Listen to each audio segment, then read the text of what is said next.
Well, good morning from Belgrade, guys. Today I'm so excited. We've got so much to cover, so many historical monuments to visit. I cannot wait to get started.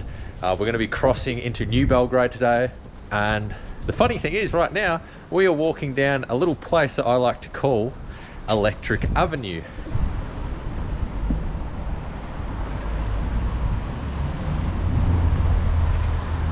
Now, right behind me is a mural of Eddy Grant, and obviously his most famous song, I believe, is Electric Avenue. But you can see maybe just at the top left-hand corner of this mural, I Want to Show You Belgrade. That was actually a song that he made about Belgrade, which is quite popular here.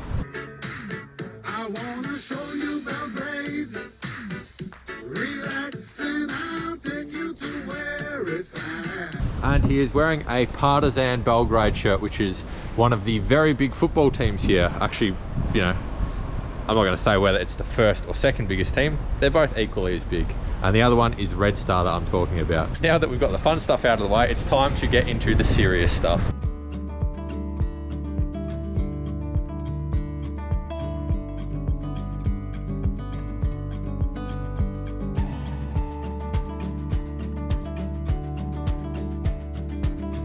So one of the best things we found about Belgrade is that it's just such an easy city to walk around, and it's massive. There's so many things to see. We just sometimes will walk aimlessly and we won't have an objective of where to go, and we'll find really nice parks, street art, statues as well, which we're going to come up to a very interesting one very shortly.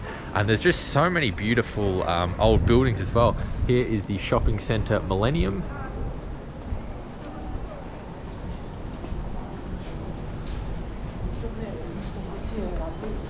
And this was our random find yesterday, which is right in the heart of Belgrade. But yeah, there's just some really beautiful old buildings, but also some very nice new modern buildings as well.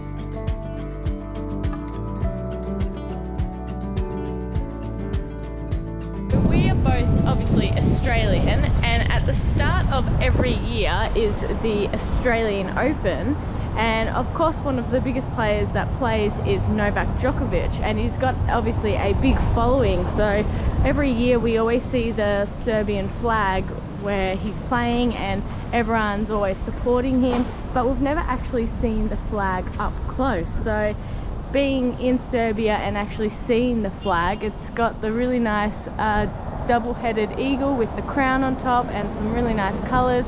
So it's actually a really beautiful flag, and I think it's one of my favorite flags in all the countries we've been.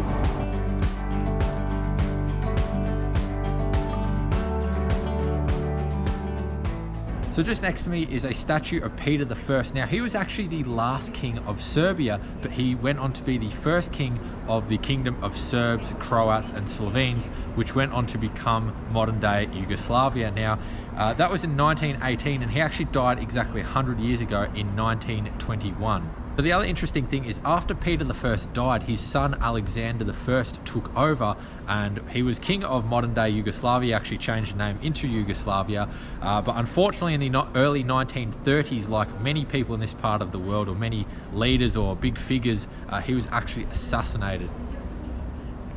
Oh, and I must say, the moustache is quite amazing. That's, you know, you don't see that anymore these days, but very impressive. I wish I could grow something like that.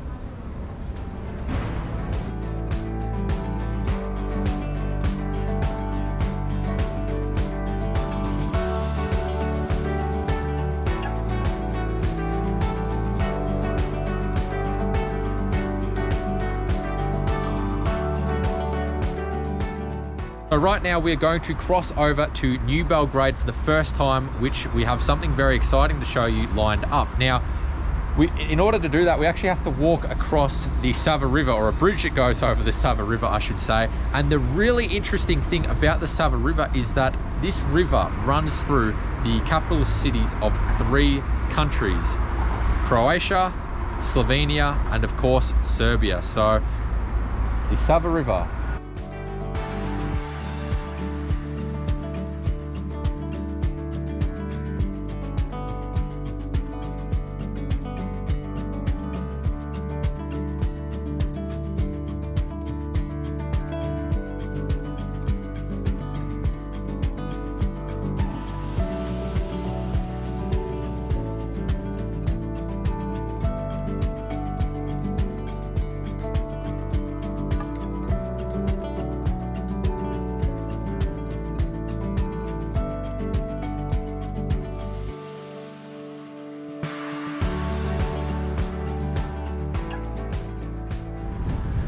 So right now we're walking towards Ušće Tower One. Now the reason I'm coming to this building is because firstly, when we arrived in Belgrade, our taxi driver gave us a quick tour of the city, and when we drove past this particular building right here, he told us his grandfather actually helped construct it.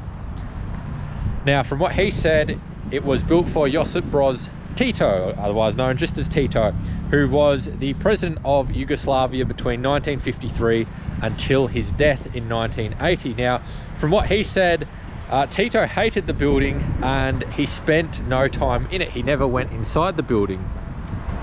That was a good little fun fact.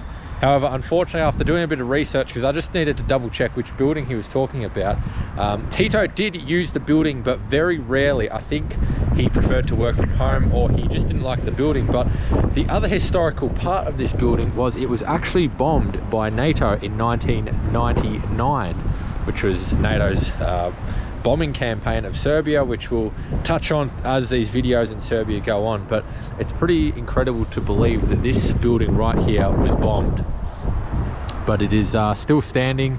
Of course, all the glass blew out. There's some pictures on screen for you right now of what it looked like.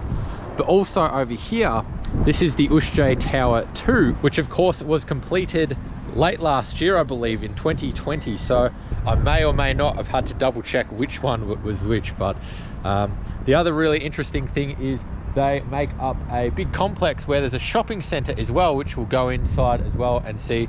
It's meant to be quite big. So we have two buildings that look identical almost to each other. One is very old and historic with many stories behind it, and the other one very recently completed. The other thing I should say about the first building or Tower 1 I should say, is that every night it used to light up with Tito's name, and I believe they did that by leaving certain offices on, and then his name Tito would spell out. Just a very incredible story that our taxi driver alerted us to. Otherwise, to the untrained eye, it's just a couple of glass buildings.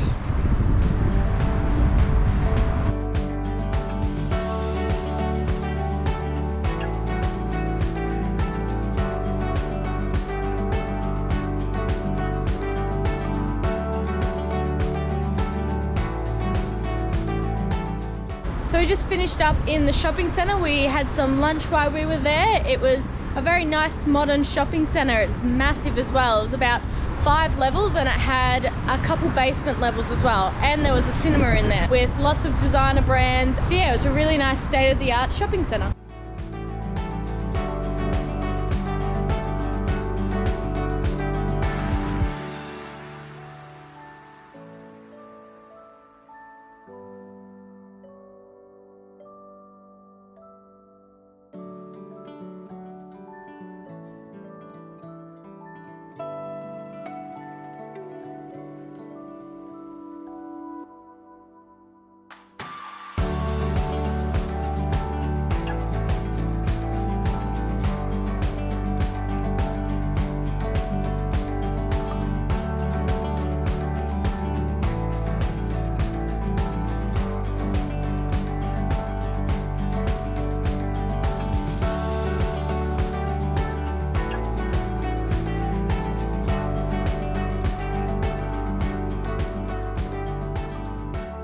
So we've just crossed over the bridge. We're back in Belgrade, and one of the things I just want to show you to finish off this video is something I spoke about in the first impressions video, which is when our taxi driver said, if you look out the right hand side of your window, you will see where Belgrade meets Abu Dhabi. So there's quite a lot of cranes and new builds and a lot of new skyscrapers that are popping up. It looks like in the next couple of years, Belgrade is going to be looking very flashy and very modern with all these skyscrapers. So that'll be interesting to see. Maybe come back here in a few years. But hopefully you enjoyed this type of video, something different. Hopefully you learned about Serbian or Yugoslavian history. We really enjoyed making it, and we will see you guys in the next video.